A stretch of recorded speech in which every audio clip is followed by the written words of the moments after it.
Hello and welcome to the weekly newscast by First Ukraine. We are going to show you last news for the outgoing week from Ukraine and the world. My name is Victoria Zabian. Thank you for joining us. Despite of the old trains of Parliament and President, current government is continuing its work. But now, Prime Minister and his team have immunity and they cannot be fired till the autumn. Moreover, failed voting on the government resignation provoked the split in coalition, and Ukraine could happen in political crisis. More details around the situation, watching the following story. On 16th of February, Ukrainian Parliament listened to the report of government about results of its work. It was expected that after the speech of government members, current cabinet of ministers will be fired. But it was not only a lack of votes for government's resignation, but also cabinet of ministers had got the immunity, and as a result, the question about its resignation cannot be discussed till the autumn. MPs gathered signatures for resignation of government just during the speech of Prime Minister Arseniy Yatsenyuk. Moreover, on the eve, President of Ukraine Petro Poroshenko asked Arseniy Yatsenyuk to hand in resignation. But Prime Minister says that there is a coalition government, so the responsibility for changes in the country is joint. Ми чудово усвідомлюємо про те, що є незадоволення. We absolutely admit that there is some dissatisfaction with government, parliament and all other institutions of Ukrainian authorities.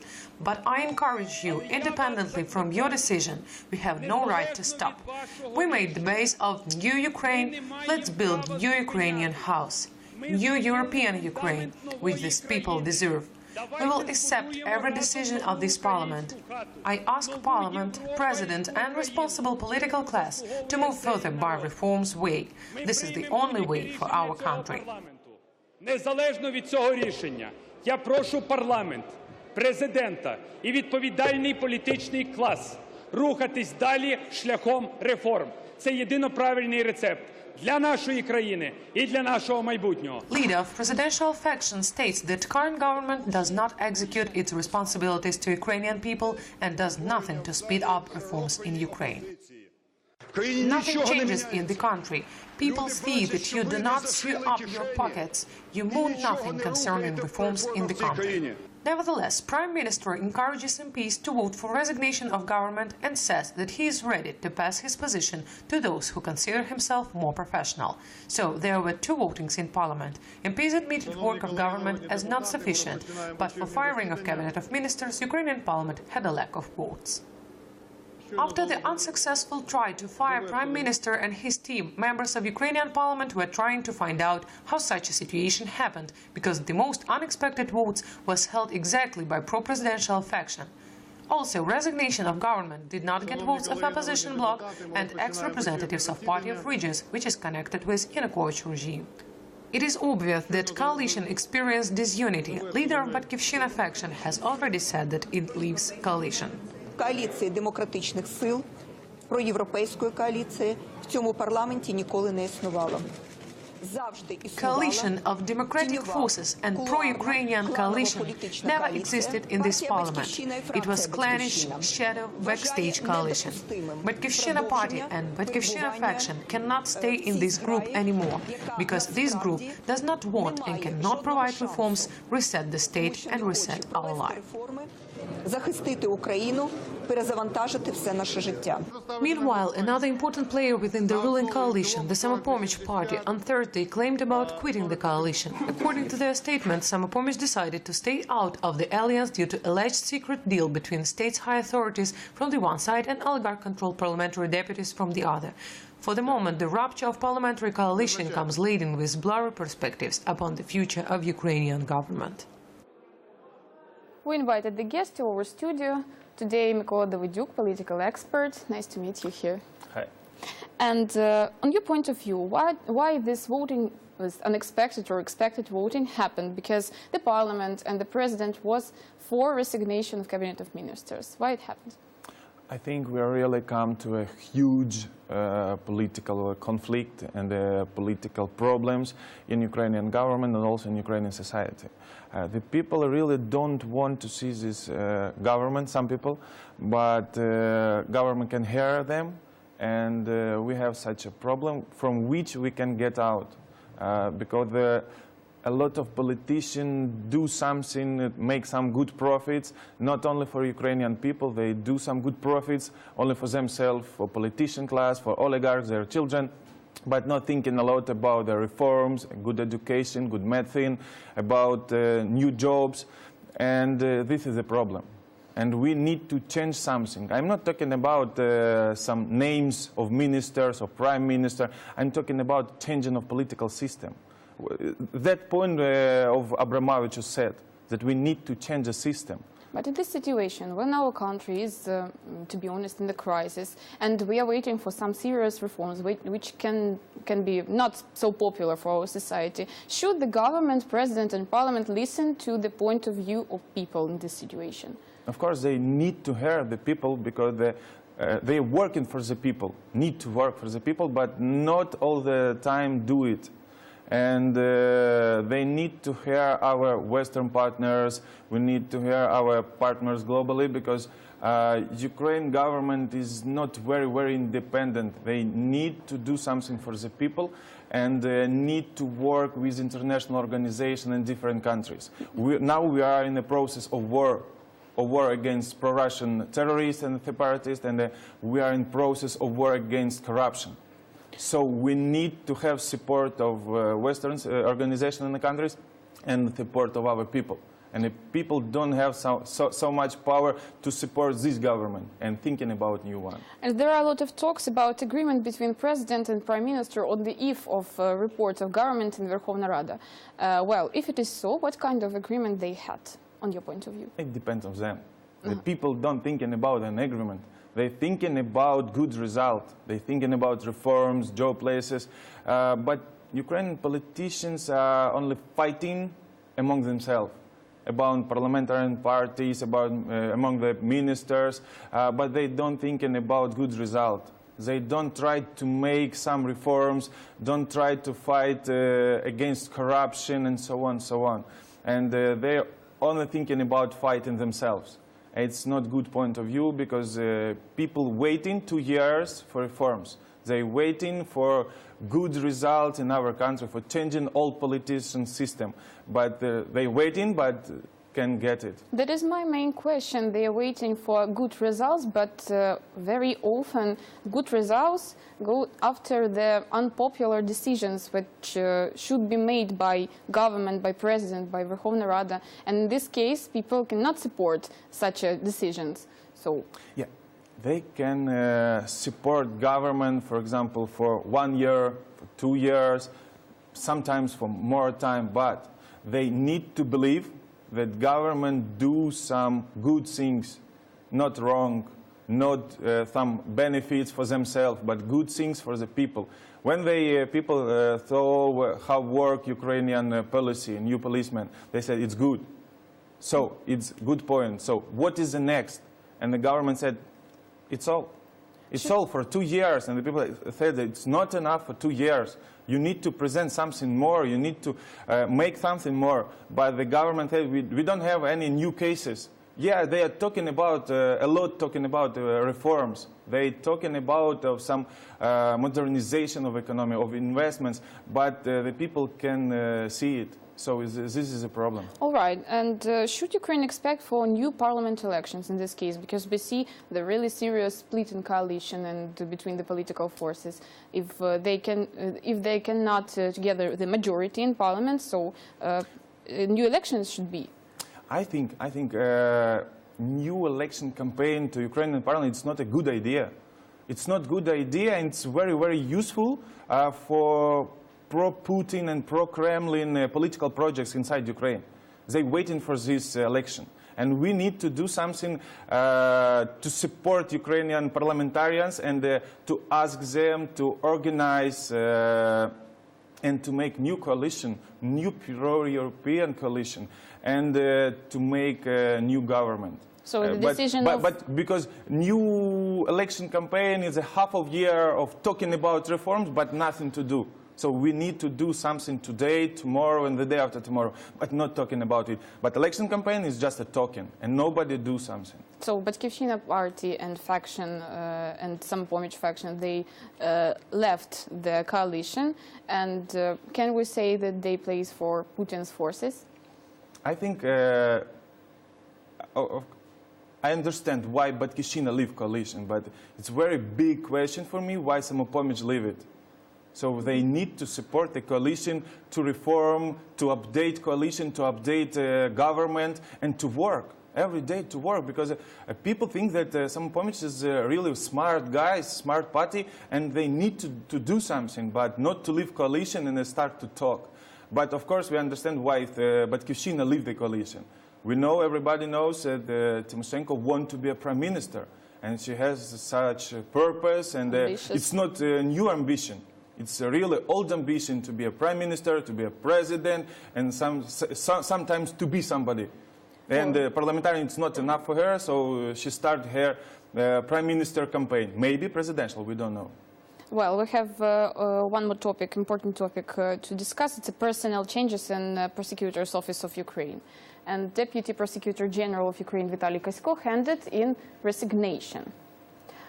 He handed in resignation because of the corruption in the structure. He said about this on Monday, 15th of February, that the Prosecutor General Viktor Shokin had satisfied his requests. During his briefing, Vitaly Kasko said that after the resignation case of diamond prosecutors, ex-officials involved in corruption could be closed. It is to be recalled that Mr. Kasko was on his position since May 2014. Besides, he conducted the case on returning of money to Ukraine, which ex-officials got by criminal way.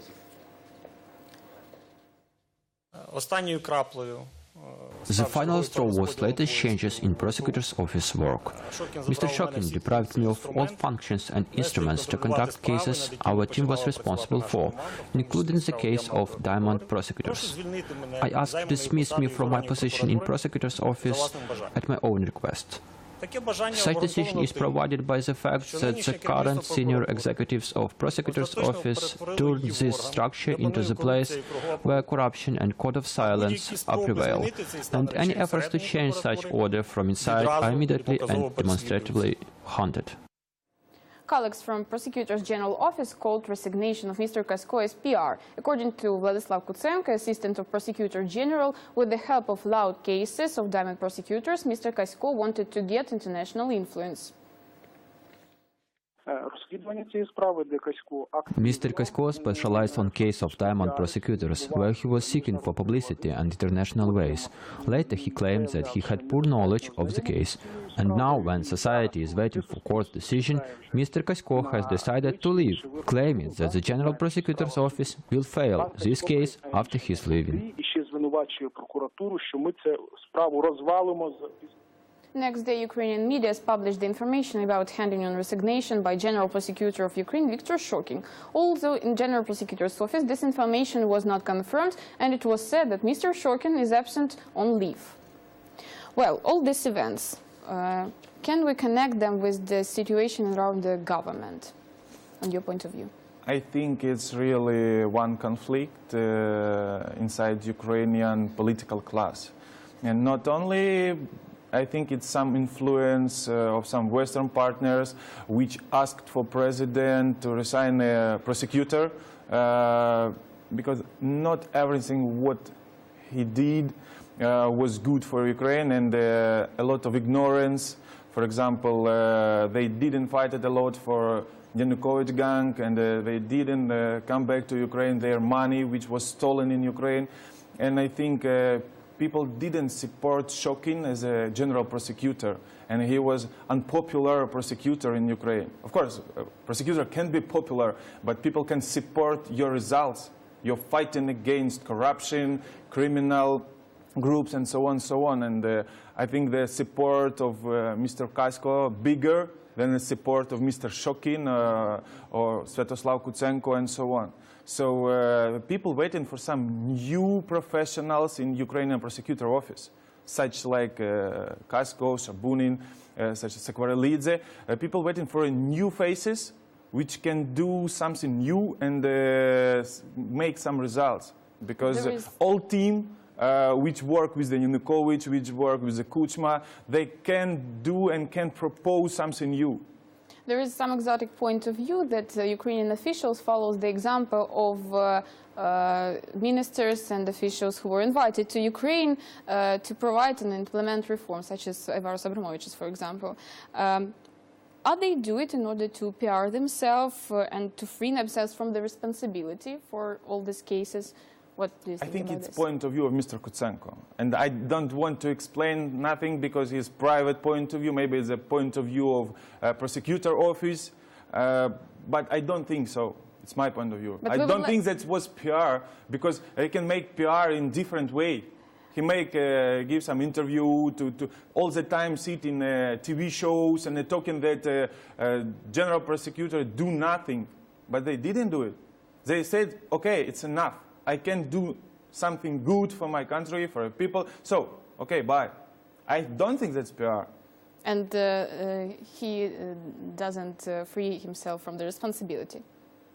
I think a lot of questions we can ask to Mr. Kutsenko, Shokin, Kasko, and so on, so on, so on. But today we have such situations that we need new prosecutor office, and a new values of Ukrainian prosecutor office, and they need to start to work. People can't wait so much time. Okay, how can we get new prosecutor's office if we cannot agree the positions of president, parliament, and government? I think they know some names which can be agreed by parliament and the president. Could it possible that some of parliamentarians can go to prosecutor office? Maybe some foreign partners? I don't think so. Prosecutor is too important to president that they believe him, and I think it can be some foreigner and so on, some from activists maybe, but I think it can be some of people in the circle of president, in a circle maybe of his party, maybe of some political circles, but must be somewhere near of president. I see. And we have today one more important event in Ukraine. It's the anniversary of first death during the Revolution of Dignity. So sad topic. We have video material concerning this topic. And outgoing week is also marked by honoring the memory of people who were killed during the mass protest actions in Kyiv 2 years ago. How Ukraine can commemorate this day? Watching the following story by Anna Bilaeva.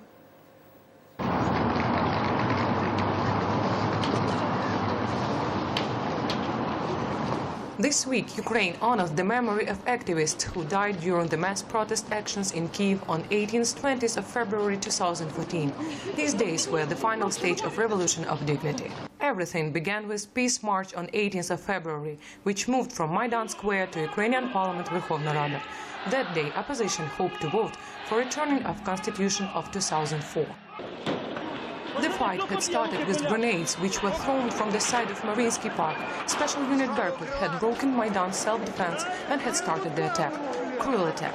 First victims, hundreds of wounded and dozens of disappeared.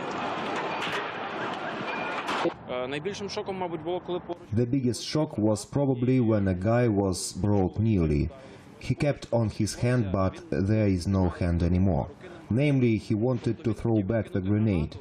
And then began a dissonance in the mind that how this became possible here in a peaceful country, in a peaceful protest that has already started to grow into something more. From the Mariinsky Park, people ran to Maidan, to barricades. It was the only one place where they could hide. People were throwing everything. The line burned exactly through Maidan and they were just pulling everything. I got out of the shield, got on the guy who threw. In such a way, I covered him as well as myself. At first I was unclear, that then scary. After we came out of the shield, we heard that something clinked. What can clink? Probably a stone. But then we realized it were bullets. Berkut policemen set fire to the building of trade unions, where the headquarters of Maidan activists was. At the upper floors were lying injured and sick people. 47 people were burned alive. They could not evacuate. On February 20th, in early morning, the security forces unexpectedly abandoned their positions on the Maidan. Dozens of protesters marched up to the presidential administration and came under aimed fire of snipers. According to the investigation, former authorities developed a plan under which armed security forces and so-called Tetushki had to disperse the protesters. For that, Maidan protesters were provoked before to resistance. 26 Berkut enforcers were held accountable. 5 of them were arrested, and at the moment the case has been reviewed in the court. Another are on the wanted list. Besides these persons, 6 high officials were served with charges, starting from the former president of Ukraine, Interior Ministry's officials, heads of Kiev militia, which are accused of organization of these murders. This week, in all cities were held events to commemorate those who were killed in the mass protests of 18th and 20th February. Participants of the event say that Maidan is not over. It stays inside of everyone. Well, it's interesting to hear your old summary of these 2 years after these terrible events. So what can we expect concerning these cases of Maidan killings? It was 2 years ago. It was really a horrible time when Ukrainian people fighted against Yanukovych regime and Yanukovych gang. And I think Ukrainian politician class, government, parliament, the president need to remember about it.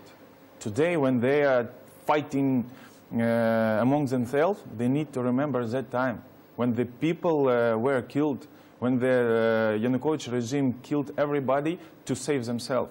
And that today Ukrainian politicians need to remember it and to do something to make country better, to make some great results, to modernize our country, to make reforms, and to show that it was worse that that guys do that.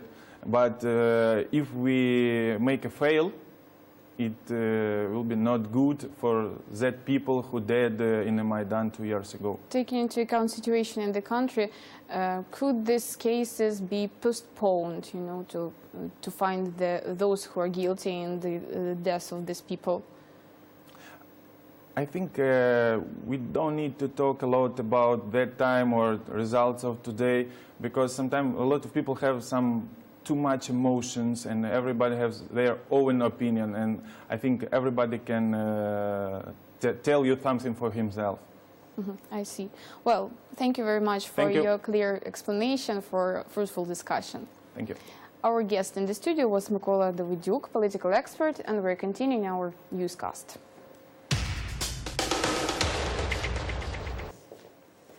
Situation with human rights at the occupied Crimea becomes more and more stressful. This topic was discussed by Ukrainian Prime Minister Arseniy Yatsenyuk and Turkish Prime Minister Ahmet Davutoglu. During his visit in Kiev, also officials discussed aggressive actions of Russia in Syria. More details on this event, watching the following story. This week, pressure on Crimean Tatars was enhanced on the occupied peninsula. 11 people were arrested. They are incriminated by Russian authority in terrorism. So-called prosecutor of occupied Crimea, Natalia Poklonskaya, supported the prohibition of Crimean Tatars people Majlis.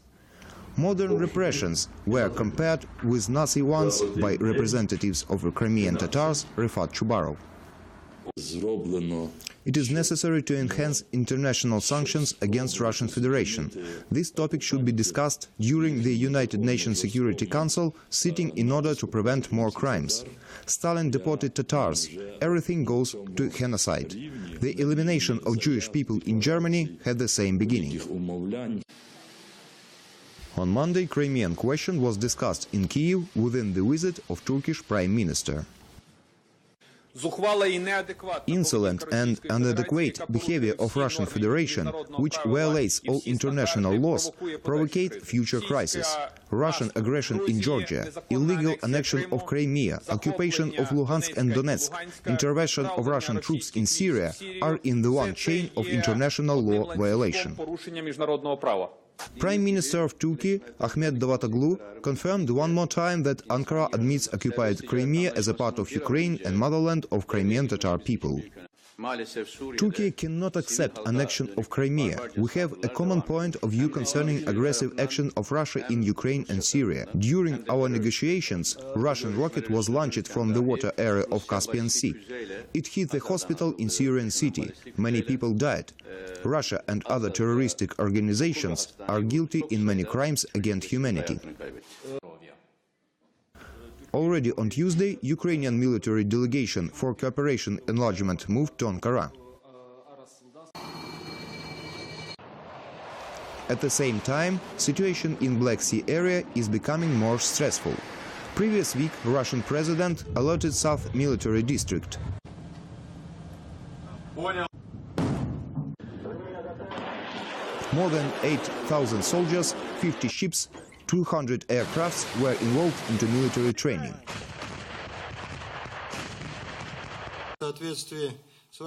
According to your order, troops of South Military District have been put on full combat alert. Our forces in Crimea have been enhanced. Aviation and air defense are ready for repulse the act of aggression of imaginary enemy. I should underline that army acts professionally. It demonstrates the readiness to defend Russian interests on strategic southwest direction, including Crimea.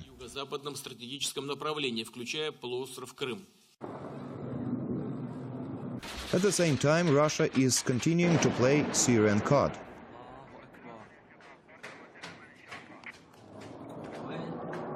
This week, Assad's army, with the help of Russian aviation, tried to occupy the Aleppo city, which is under the control of rebels. Turkey claimed about possibility of ground operation in Syria with participation of Saudi Arabia. The situation in the ATO area remains tense. This week, there was no day without attacks. According to the ATO headquarters, pro-Russian militants accumulate tanks and military equipment near Mar'inka settlement for the possible assault. Novohorodske, Donetsk region. Near the town is a front line. Now we got to an extreme observation post. We can observe enemy's positions.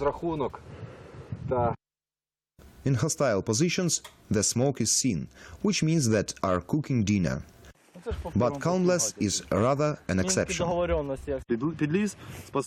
They crawl under the bushes, firing our positions and run away. It is like they are going to work every day. Under fire, the fighters don't lose their sense of humor. Above the Ukrainian positions raised an American flag.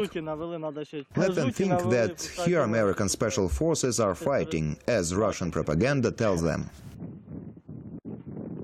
Mar'inka. The military closed the checkpoint because of constant shelling.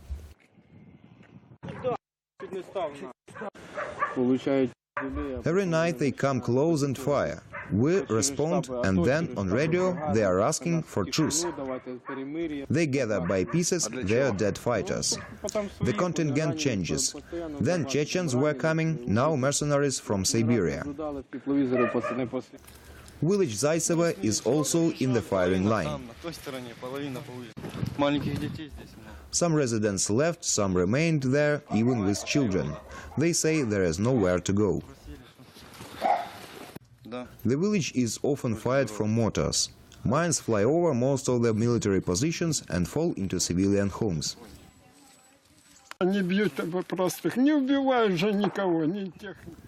Civilians are killed. 3 days ago, here in Zaytsevo, a man was buried.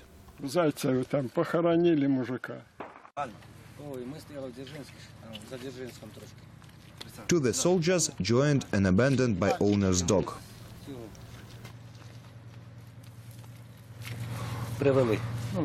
He was so skinny as a board. Now he keeps watch with us. transit of Russian trucks by Ukrainian territory is officially prohibited since 16th of February.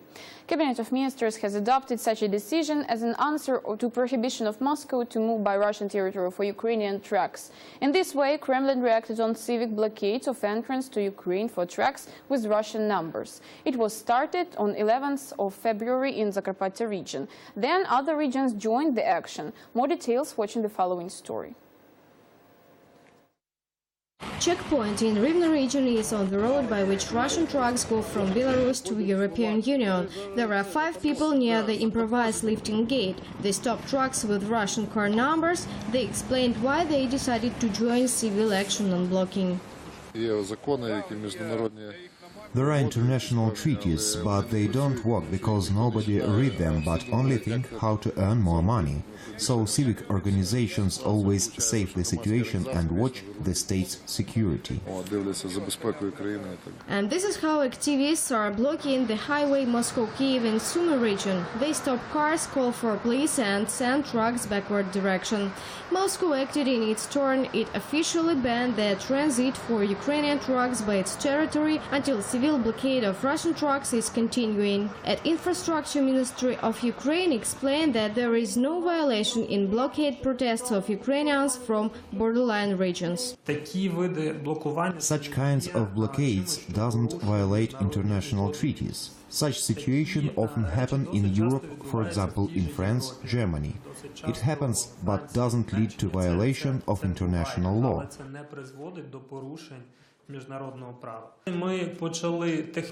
We have started technical consultations with European partners, with the Ministry of Transport of Russia, concerning resolution of this question. Experts underline that two-side ban of transit will hit the economy of both countries. They advise Ukraine to coordinate its actions with European partners and to explain the reasons of blockade.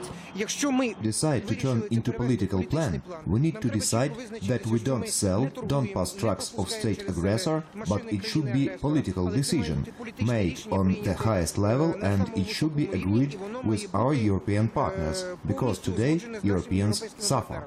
Prime Minister of Ukraine Arseniy Yatsenyuk said that Russian Federation violates all international laws with its actions.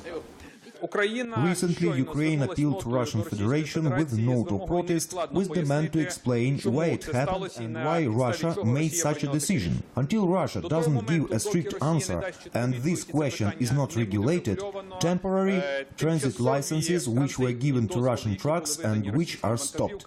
I demand from Russian Federation to give not only explanation, but cancellation of illegal decision about prohibition of Ukrainian trucks transportation by territory of Russian Federation. The participants of civil transit blockade are not satisfied with government's decision.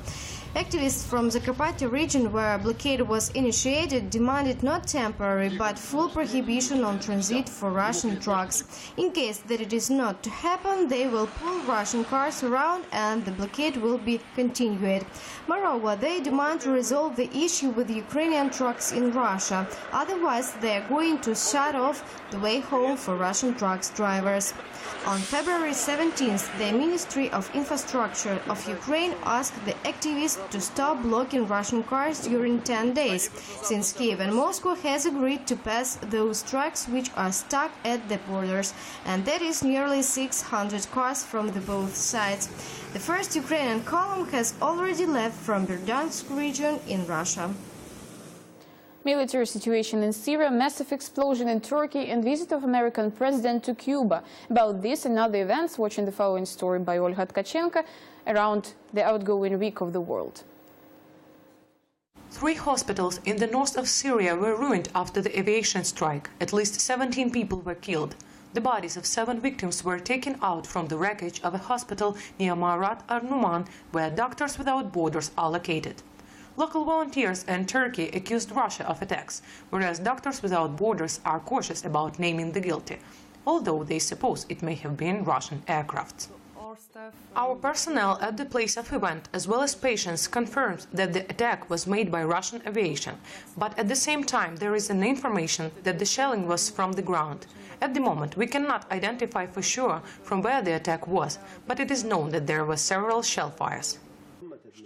Concerning the ruined hospitals, the responsibility clearly lies on the U.S. aviation. Russian army did not do anything there. Our intelligence affirms that. As a result of shelling 4 hospitals and 2 schools in Syria on Monday, there were killed more than 50 people.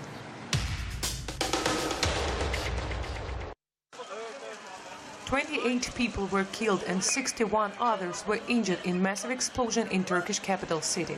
The blast hit 3 military vehicles and a private vehicle in central Ankara near Turkish parliament buildings.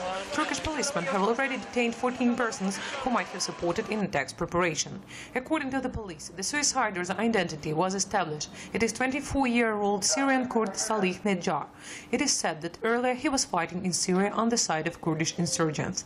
While in Turkey last the arrest of suspects of the blast attack, the Turkish President Recep Tayyip Erdogan have already put blame upon Kurds for the deadly explosion, who in turn reject the accusations.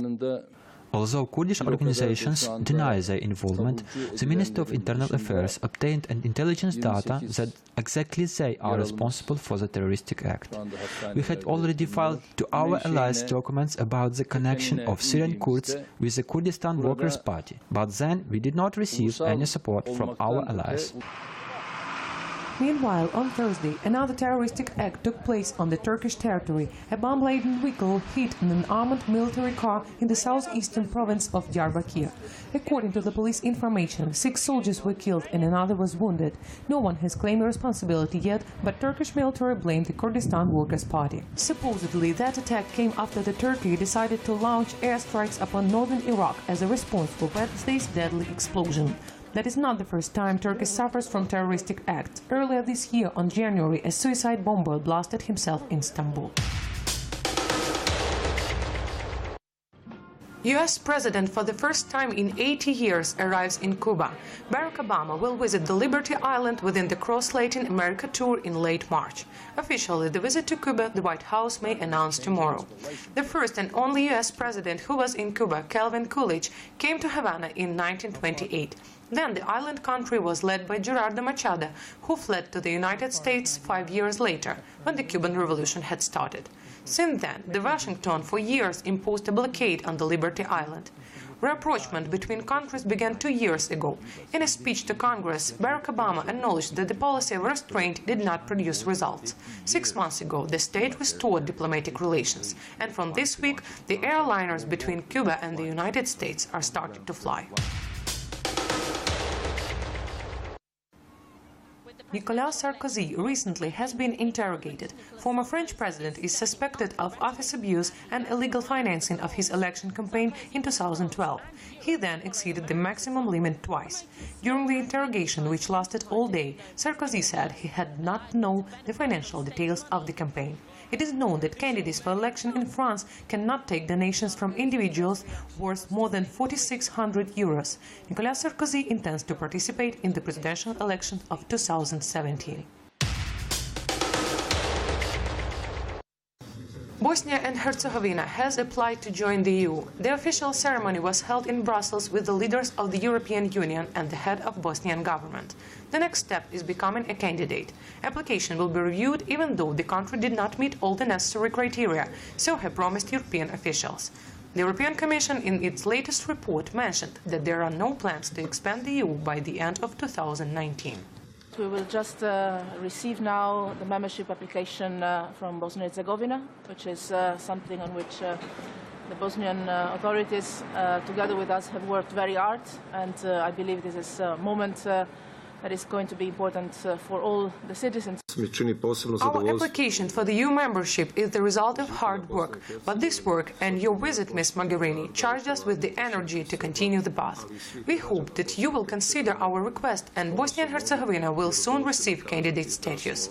We are aware that next year will be very difficult. We need to adequately hold local elections to bring our economy to EU standards. We appreciate the support of all members of the EU, but we are aware that it is our task to realize the necessary reforms.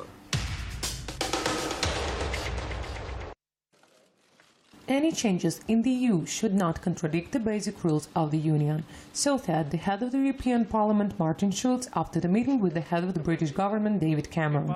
In particular, the gap between the Eurozone and countries of national currency circulation is unacceptable, added Schulz.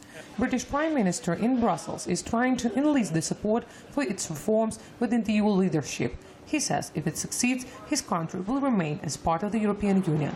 But some of Cameron's requirements do not correspond with Union's legislation. Earlier, the head of the European Council, Donald Tusk, said that British withdrawal is real. World premiere of the musical Notre de Paris in Kyiv. Ukrainian participants of the talent show singing in French. Large symphony orchestra of Ukraine is on the stage, 150 artists in total. Musical hit the record books as the most successful.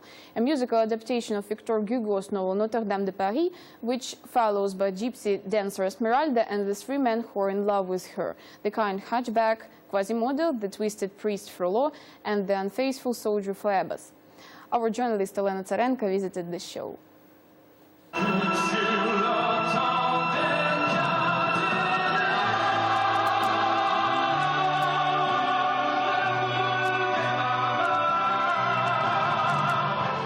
French musical Notre de Paris and Ukrainian singers, artists studied French with native speakers doing vocals and choreography for 6 months. In general, preparation of the project took 1 year. Over the costumes worked 2 designers. A symphony orchestra ran a great-grandson of the Ukrainian composer Mykola Lysenko. Ukraine Symphony Orchestra, chorus, rhythm group are on the stage. 150 artists, more than 30 tones of lighting and sound equipment. Participant talent show singing 33 songs. French singer Cora taught artists French language.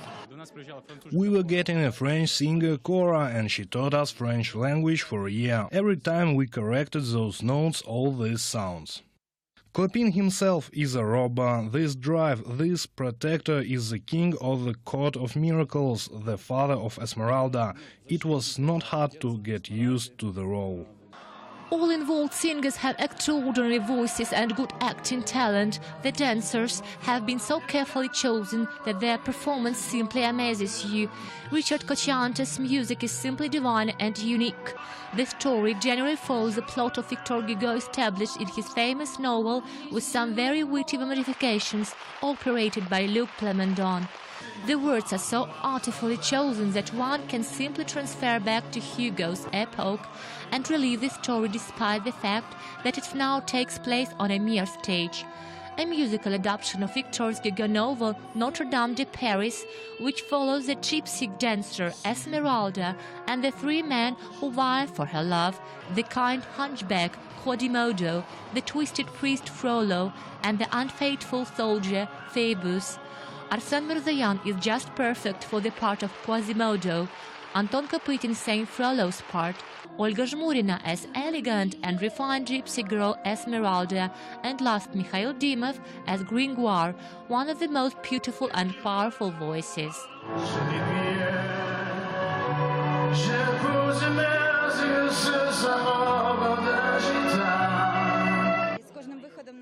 With each release of the scene, I experience a new story, this endless process. Every concert brings new emotions, new impressions. The image of the gypsy was easy to get used to, but every time you go on stage, you experience a completely new emotions.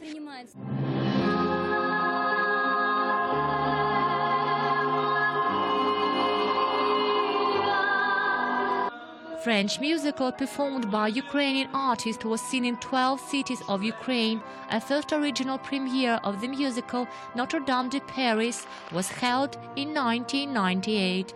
Songs Belle and Le Temps de Cathedrale had become international hits. Final national selection to International Song Contest Eurovision 2016 will take place on Sunday, 21st of February. We will see the performances of 6 contestants who were selected during 2 semi-finals. Ukraine has already defined the candidates who can represent it, in particular singer Jamala and bands The Harkis, Burnett Should Blondes, New Angels, Purpur and The Sun Say. The broadcasting of final national selection will take place at 7 p.m. Despite the fact that final selection has not happened yet, jury and Ukrainians already have their favorites. For now, there are two main candidates who are supposedly will represent Ukraine in Stockholm. They are singer Jamala and band Sun Say. Jamala will sing the song about tragedy of Crimean Tatars people in 1944. Then thousands of Crimean Tatars were deported from their native land according to Stalin order. Singers drawing parallels between that times and the today's occupation of Crimea by Russian Federation. In its turn, band Sun Say sing dance song about the love with groovy tune. Well, the results of the selection will have become known already on Sunday.